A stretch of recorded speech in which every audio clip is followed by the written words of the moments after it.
करोड़ों की कार लाखों में बेच दी गई।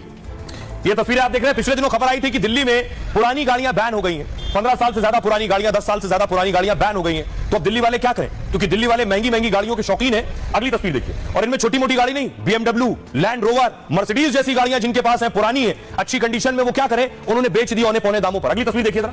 ये सज्जन है वरुण विज साहब। इनके पास सोचिए 80 लाख से ज्यादा कीमत की मर्सिडीज थी।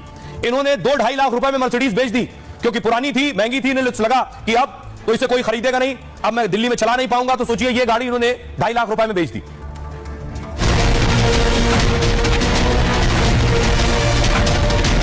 Mercedes C class C20 CDI sports AMG kit के साथ और एक लैंड रोवर फ्रीलैंडर 2 थी मेरे पास। ये दोनों डीजल की थी गाड़ियां। 10 साल पूरे हो रहे थे, इसलिए मुझे बेचनी पड़ी। दिल्ली की सरकार ने पुरानी गाड़ियों पर बैन क्या लगाया? दिल्ली में लग्जरी गाड़ी रखने वालों की नींद उड़ गई। BMW, मर्सिडीज, लैंड रोवर जैसी करोड़ों की गाड़ियों को कौड़ियों के भाव बेचने को मजबूर हो गए। Mercedes C class C20 CDI sports AMG kit के साथ और एक लैंड रोवर फ्रीलैंडर 2 थी मेरे पास। ये दोनों डीजल की थी गाड़ियां। 10 साल पूरे हो रहे थे, इसलिए मुझे बेचनी पड़ी। दिल्ली सरकार प्रदूषण कम करने की दलील दे रही थी, लेकिन 2 दिन में ही प्रदूषण का दबाव हवा में उड़ गया। सरकार ने फैसला पलट दिया।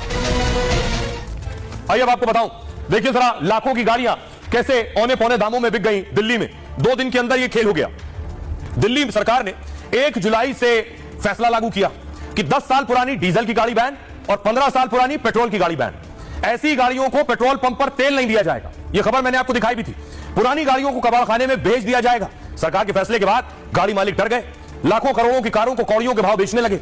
वरुण विज साहब ने 2015 में 84 लाख में मर्सिडीज गाड़ी खरीदी थी। कार का मालिक का कहना है कि पुरानी मर्सिडीज बिल्कुल फिट थी, फिटनेस संबंधी कोई दिक्कत उसमें नहीं थी। नए नियम के तहत उनकी गाड़ी की समय सीमा पूरी हो गई थी। 1 अप्रैल को वरुण विज ने 2.5 लाख रुपए में बेच दी। कार नियमों के मुताबिक गाड़ी चल नहीं सकती, इसलिए उन्होंने कार को कबाड़ी वाले को बेच दिया। नितिन गोयल नाम के शख्स ने अपनी लैंड रोवर कार बेच दी। 70 लाख की गाड़ी को मामूली रकम में बेचना पड़ा। उन्हें भी नए नियम के तहत गाड़ी के बैन का डर सता रहा था।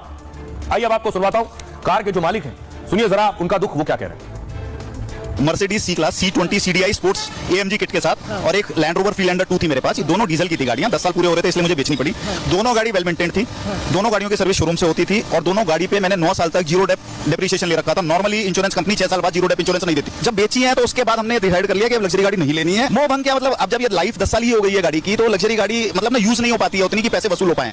दूसरे तो फिर अब ये है कि आप नॉर्मल टोयोटा, मारुति और ये वाली गाड़ी लीजिए जिनका फ्यूल कंजम्पशन भी अच्छा है, एवरेज भी अच्छा है, मेंटेनेंस कम है और कॉस्ट भी कम है। मेरी मर्सिडीज जो है वो 4.25 लाख रुपए की बिकी और जो लैंड रोवर थी वो करीब 7.5-8 लाख रुपए के बीच में गई। तो दोनों गाड़ी मिला के 10% ऑफ द ओरिजिनल कॉस्ट से भी कम में चली गई, जबकि दोनों गाड़ी वेल मेंटेन थी। और दोनों ही गाड़ी मेरे किसी जानकारों ने ली है जो दिल्ली से बाहर रहते हैं और they are enjoying this car. कह रहे हैं हमें मारुति के रेट में लैंड रोवर का मजा आ रहा है। तो मालिक कह रहे हैं मारुति की रेंज में लैंड रोवर का मजा ले रहे हैं। लेकिन देखिए फौरन क्या हुआ, फैसला वापस भी हो गया।